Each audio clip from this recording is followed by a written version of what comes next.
Welcome to Live with Thrive, the podcast dedicated to empowering Black and Brown women who are navigating the complexities of balancing womanhood, motherhood, and career. I am your host, Dr. Allison Harris Welcher, creator of Thrive Life Coaching.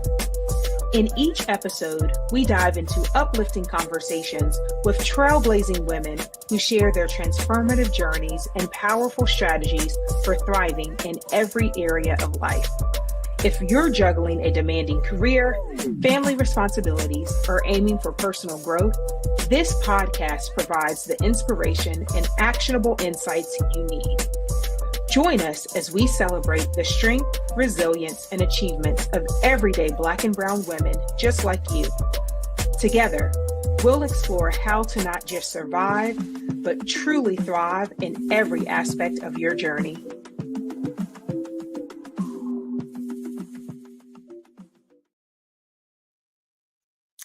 Good evening, everyone. Welcome back to another episode of Live with Thrive.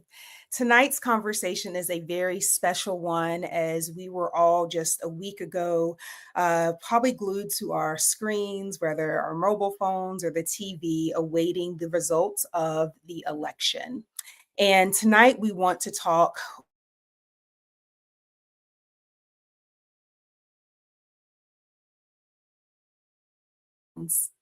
our emotions and resilience as Black women, especially as mothers and professionals navigating the world. With the president elect's win over Madam Vice President Kamala Harris, we're here to really unpack what this means for us as Black women, not just politically, but personally. So we'll be diving into feelings, the fears, and most importantly, the future. So, as we talk about these emotions, I want to take a moment just to recognize for some of us, this may have felt like a bit of grief, a form of grief. And hopefully, many of us know grief doesn't just come from the loss of a loved one, it can come with a change or a disruption, and perhaps just a loss of hope. And so some of us may be feeling denial or anger. Others might be feeling fears about the future, which might be heightened even more at this point. But as we move forward, we want to really think about what is the way forward for each of us, because we know that we can find community, resilience, and healing as we move forward. So, with that being said, it is with a great honor and joy that I invite my good friend, Dr. Christina Grant, to the stage for our episode, hi friends, of Feelings, Fears, and the Future, a post-election reflection for Black women. Everyone, if you're in the chat, please chime in, let us know where you are tuning in from. We are streaming live on YouTube, LinkedIn, and Facebook. Please join me in welcoming Dr. Christina Grant. Thank you. Hi, friend. Hey, friend. Hey. Hey, how are you doing today? A week out, I'm okay. I am okay. I was listening to your framing and, you lean heavy on your faith. And I was like, joy does come in the morning. Yes. It's been a week. I think it's so timely that you're right. A week ago, I was staring at the screen and I remember I turned everything off and I was like, girl, just go to sleep. And Yes. then for whatever reason, I woke up around 3 in the morning and I was like, huh.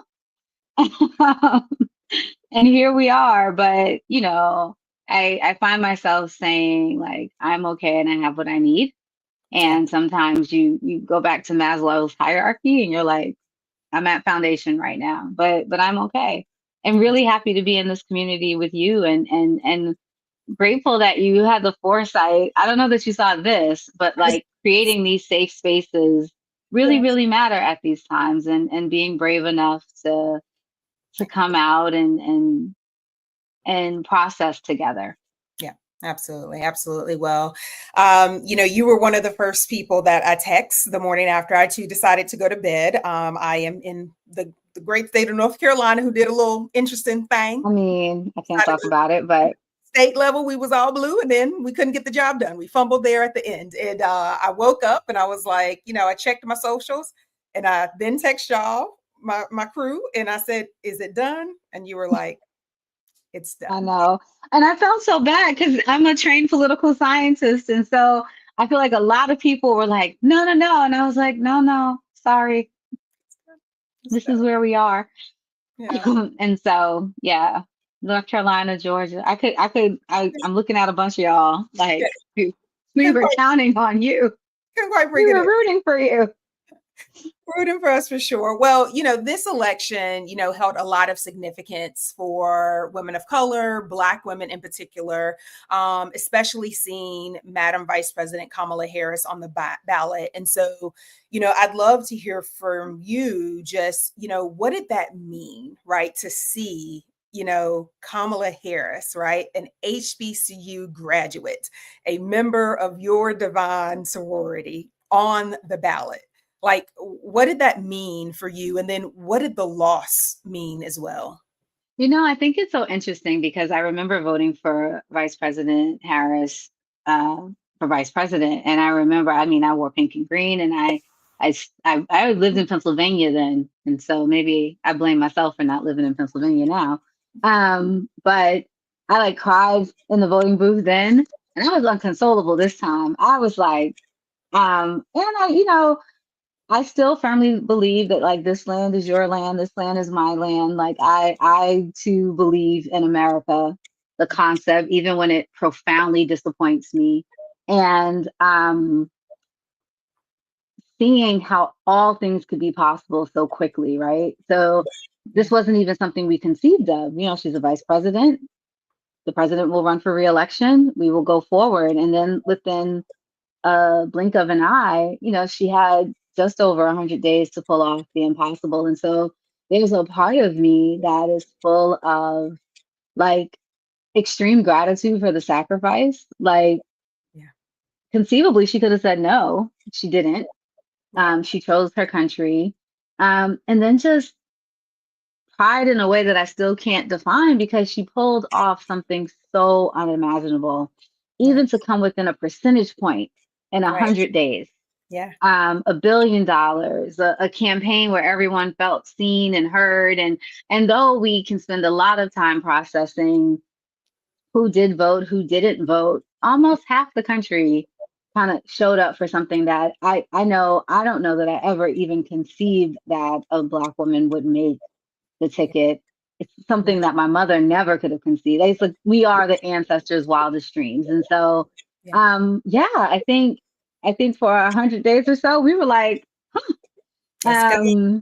let's go. And, on the other side of it, from her concession speech to showing up to work, Mm. just today, she was like, this is great. We got a lot of work to do. Yeah. And that reminds me of us, Yep. that I Yep. think about some of the hardest times I've been hit or had a setback or had to do a hard pivot. And even folks who work for me can tell you, I'd be like, that's really bad. All right, we got work to do.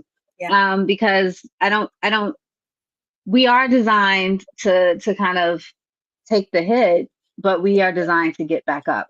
And I Right. think what I've been most inspired by is like watching her get back up. Yeah. Yeah. Um, I love that. yeah. Yeah, I love the perspective you gave, Christina, just around, half the country did vote for her, right? A lot of the narrative we've been hearing is half the country voted for him. And my gosh, can we believe that half the people would support someone like him and his ideologies?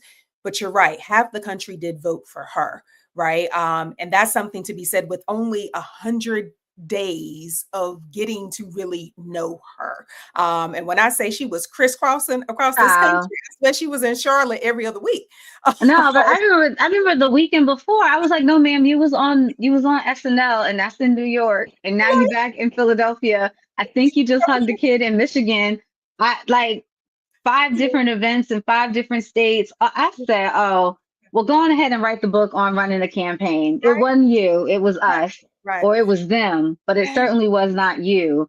right. And I think it forces us to step back and think about, regardless of party, like what is the message and what is on the hearts and minds of an American?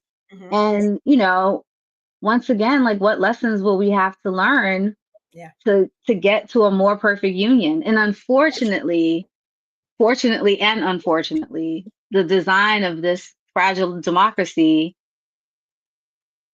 forces us to live through things until we learn. yeah. So Until we learn for sure. But even in this conversation, right, as we kind of unearth feelings, there's a feeling of pride, right? I'm really proud of her. I know some folks decided not to watch the concession speech, but I said this is a part of my closure, like or the beginning on the journey once I had accepted it, right? And so I was flipping and flopping, moving around meetings, and like, nah, y'all, I can't meet at 4 o'clock, and like needed to be in front of the TV. And when I tell you, I was teary eyed, awaiting her to come to the stage, but when she walked out with her head held high and that smile, and I could tell, right, there was a feeling of hurt, right? Why would there not be? But that smile, and then when she looked in that camera and said, I can see the election, but I do not, right? And she looked in I said, I am proud. I'm hurt, but I'm also in this moment very proud to be a Black woman, proud to see and let others see what you and I go through daily, even with the multiple. Lord, let's not count the number of degrees we got between us, right? wow, The number of jobs and the number of 8 people, or 9. right? The number of people we have led, and for the world to see this is similar to what Black women experience daily. And I hope that they see Like, I always tell people, like, stop saying black girl magic. It's not magical. It's really, I don't want to curse, but it's really hard. And Yes. so I hope that what folks see in all of it, right? Like, you ran the right race. Mm-hmm. By far the far more qualified candidate. Like, Mm-hmm. by far, right? Yeah. You Yeah. did not get the thing. And as Black women, we get up, we comb our hair, put on my makeup, put on a suit. Like, Mm-hmm. we still will show up and like hold space for other people. She didn't go and give those comments at 4 o'clock for herself. Mm, yeah. Yeah. She knew that little Allison Mm, needed closure, yep. Yeah. right? She Yeah. knew that all the folks who wanted her to lay down and go away, they needed to see her still standing. And Same. to me, like, again, just like another lesson of like, yep, that's the resolve of a Black woman. That you don't get to go to the microphone and distract. You don't get to go and be emotional. You get to go and you have to lead and you And have to hold space and you have to give people a path forward, mhm. because so many people were like, I text you. I was like, how did she look? She looked okay. Okay, right? Because I'm not there. I'm still growing in my leadership journey. I'm not there. But I think, to me, again, just another moment of just profound respect and gratitude. Yeah. Um, that she was like, sometimes we don't get it like immediately, but we will win. We will win. And Mm. so I don't know. I'm Yeah. just still full of pride. And Yes. and again, just I wonder how much I always struggle with, like, how much we invite folks in to the beauty and the wonder of what it means to be a Black person, what it Mm-hmm. means to be a Black woman, Yeah. our community, all the lessons, like, you can wear pink and green, but you can't do this. You can come here, but you can't do that. Even voting, that, like, I was like, I don't have to wear any candidate. I'm just going to wear every piece of pink and green thing I own.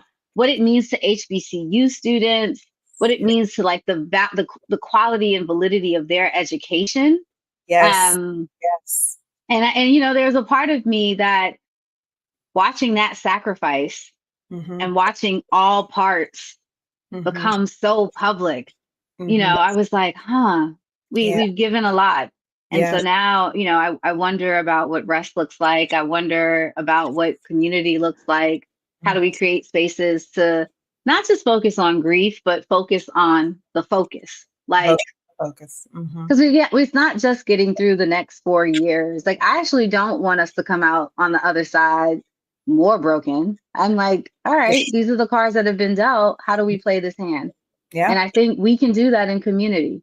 Yeah. And anything short of that would be a disservice to what she has sacrificed. Absolutely. Absolutely. I mean, she has certainly given us the charge, right? And how dare us fumble the ball again, right? At least the Wow. 92%, right? How dare us? Because I know that, trust me, I'm the like, get somebody else to do it. Um, but I don't know that that's who we get to be. I think we have to go across the aisle and drag some people.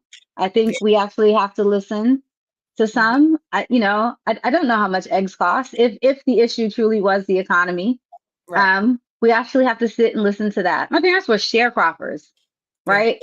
So Mhm. I don't have the privilege Yeah. to not care about my fellow American. Right. And particularly the fellow Americans that look like me and sound like me and come from communities that I come from. Hmm. There's work to be done there. And Yeah. so, I have moved through all the phases of grief quite fast, because 1 week later, I'm like, all right, what's the plan? What's the plan? Um, Yeah. because I do think that if we give up, if we go insular, if we say, get someone else to do it, they Yeah. also win. They also win. Yeah. Before we get to the future, Christina, I do want to talk a bit about the fears, right? And you know me, Mm, you've known me for a while. And, I think, we got to call the thing, right? And acknowledge that, folks are in different places. And quite a few folks are feeling some level of fear. And I think the question I have for you, particularly, for us as both educators, right? Me being a mother, we always strive to model strength and resilience. But how do we explain these outcomes of this election to our children?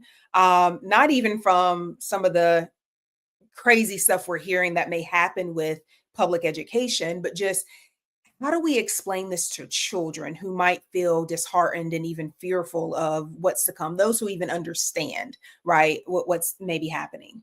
Yeah, I've been, it's interesting all the seats I've held. I've been like on this tour of trying to make it make sense. If I were talking to like a child, I think one thing is it isn't the Republican Party. It's that this candidate won, right? And if you've lived through several elections, I remember Bush Gore, and you would be like, damn it. But then you woke up and you were like, all right, this gonna be a ride, but and I think what parents have to do is really dig deep into the core values of their family and who you are raising your children to be. So, like, if I was talking to your little boys, I'd be like, well, no, this person didn't win, and no, this person does not represent XYZ, but we in this house still do good, do right, believe in our, what's right and wrong, et cetera, et cetera. And that seems ill-fitting to like what a 4-year-old needs. But for like our littles, we have to create safe spaces for them. We still have to encourage that we are teaching them the difference between right and wrong. And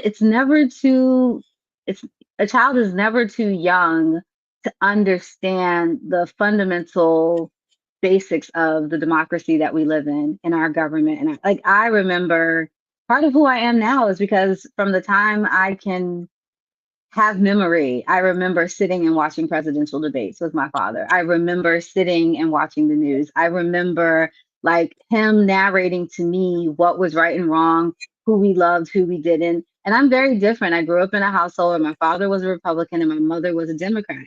And so like I only give truth to those things because I need people to understand that like these people are our brothers and sisters. And I would watch my parents argue to the hilt. My father, full of pride. I don't want no government in no parts of my life, my family. My mother is like, we got to give food to everybody. Everybody has to eat and everybody has to. And like, as parents, we have to be willing to teach our children, to help them understand the nuances of what we are up against and be their protectors. Yeah. And you have to show like, yes, fear is real, but we don't get to live in fear. It is false evidence appearing real. And as parents, we are protecting our children against the false evidence. What is right in front of you? Are you safe? Do you have what you need? That's what I feel like I've been doing all week, going in places and spaces, being like, are you safe? Do you have what you need? Okay. Because why are you afraid? Like for me, I've said that to a student today. Why are you afraid? You live in Massachusetts. Like, you know what I mean? Because there are other folks in this country, like our undocumented folks, members of the LGBTQ plus community, folks who are receiving care because they're transgendered and their medical rights are being threatened, women who are younger than us, who have far less rights. Like there are tangible fears, but take stock of where you are. What are the fears you're feeling? And then what's your plan? Because what I also have been doing in the group chats is helping people figure out the plans. But I love it. Are you safe? And do you have what you need? And what role are you playing to create safety and ensuring that someone else has what they need? Yes. Yeah. Absolutely. Like we got to get back to like fundamental, like do unto others. Because a huge other reason is why we are here, which I would argue is like COVID created a sense of isolation that has left people far more focused on self than community. And we've got to get ourselves back into community so we can lean on each other, so that people aren't voting over the cost of eggs because they know that their neighbor next door will give them some eggs if they run out. That's the kind of community I grew up in. We've got to figure out how we get back there so that people understand that women have bodies and they should have choices over them. Yes, real choices, real choices. Absolutely. You talk a lot about community. And so in moments like these, we know community is really everything, albeit virtual. But, I recognize that even in this space, this is creating community for someone who may live or work in an environment where they can't talk about this. They can't process this. They don't have another soul to listen to or to hear personally. And so I'm wondering for you, where do you find support and how do you think we as Black women can hold each other up in this next chapter, these next 4 years? What does that look like? Yeah, I mean, it's a complex question. One, I do think people have to just be mindful. You can't do any of this if you don't have your job. So I would not go down to the person's that don't do that. But I think about places and spaces that keep me safe. There's always community in my faith.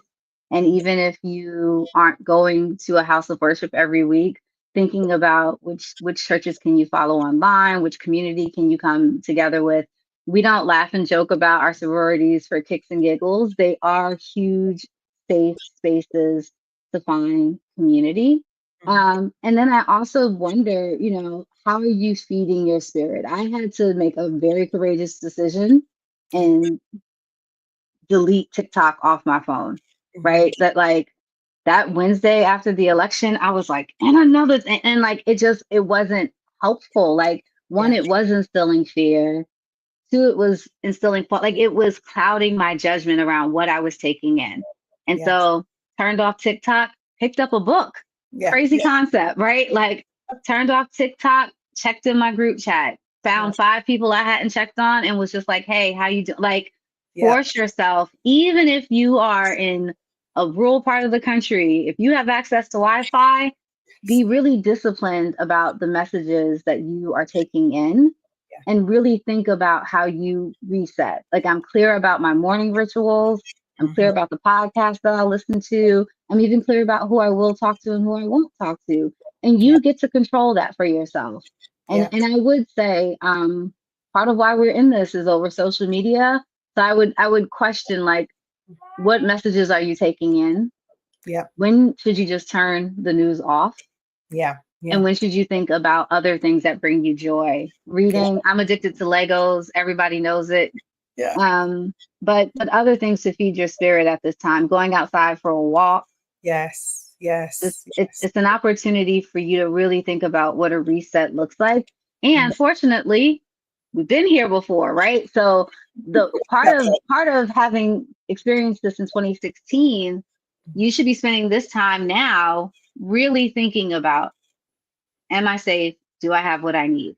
And what Right. does that look like? My doctor's appointments, my Mhm. prescriptions, my will, all of the things, like getting yourself ready. So Mhm. your passport, is it up to date? Your Yeah. vaccines, are they up to date? Like things that you don't necessarily always put front of mind, let's put those front of mind. And Yeah. then what is your self-care routine? And I'm not talking about like going to the spa, but Yeah. how do you start your day? How do you take in information?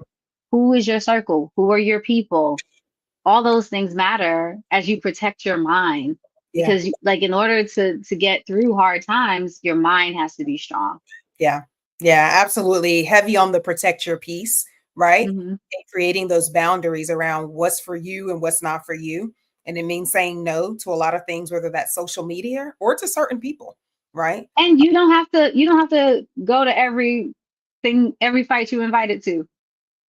Say that So again. I'm not I commit to doing lots of things. And also Yeah. I why am I gonna sit and argue with you about no, absolutely not. Not gonna do it. Not gonna do it. Not gonna do it. I love it. I love it. Well, Christina, we have come to the end of our time. That went by super fast. I do talk to you every day, so I'm I like, know. but I'm going to talk to you forever anyway. But I'm so grateful for you just sharing your insights, just sharing, just getting personal with us. I think a lot of folks, again, are processing this in a lot of different ways. And so just really appreciate you taking the time just to share what's on your heart and your mind. in the days following this election. So as we conclude, what are your final thoughts or words of encouragement for women seeking to thrive, right? Because this is really all about how do we thrive? We don't want to just survive and get by. We're feeling a little down in the rut, but how do we thrive? What would be your recommendation? Yeah, I'm just like, don't live in fear, get focused, Get right? focused. Like, part of why Black women are the most educated in this country, we hands down have started the most businesses over time. We don't just raise our children, we raise other people's children, right? So don't allow I mean, good. Weeping endures for a night, joy comes in the morning. The joy is grounded in getting focused. So, Yeah. like, if you have the dream, write it down. If you Yeah. wanted to go back to school, submit your applications. The windows are open now. Um, think about, like, what do you want to be true in your life over the next 4 years, and get really focused on knocking them out. It's easy to let the messages tell you that you're going to go back, but Yeah. you actually can thrive even in the midst of adversity. I know that to be true because all the other Black women before us Yeah. allowed us the luxury of Yeah. engaging in this conversation tonight. They are expecting us to be Yes. further along and, in the words of Madam Vice President, to not go back. To not go back. Well, with that said, thank you so much, Dr. Christina Grant. I appreciate you. If you're online virtually, let Christina know, give her some love in the chats, just how much we appreciate her. Thank you. Well, you all, that was episode 15, and actually the last episode for me of the year. I have truly enjoyed the opportunity to speak with so many women, and could not have designed that this would be the last episode of this year, but so grateful for the conversation that I was able to have with Dr. Christina Grant this evening. And I love the question she asked: are you safe? Do you have what you need? So I encourage you to just keep asking yourself that. As we close out, just want to share just a few quick announcements. There are lots of folks continuing the conversation. And so want to invite you to join one of our former guests on the podcast, Nishay Conley, who is hosting an event tomorrow evening, a virtual event, specifically thinking about Black maternal health.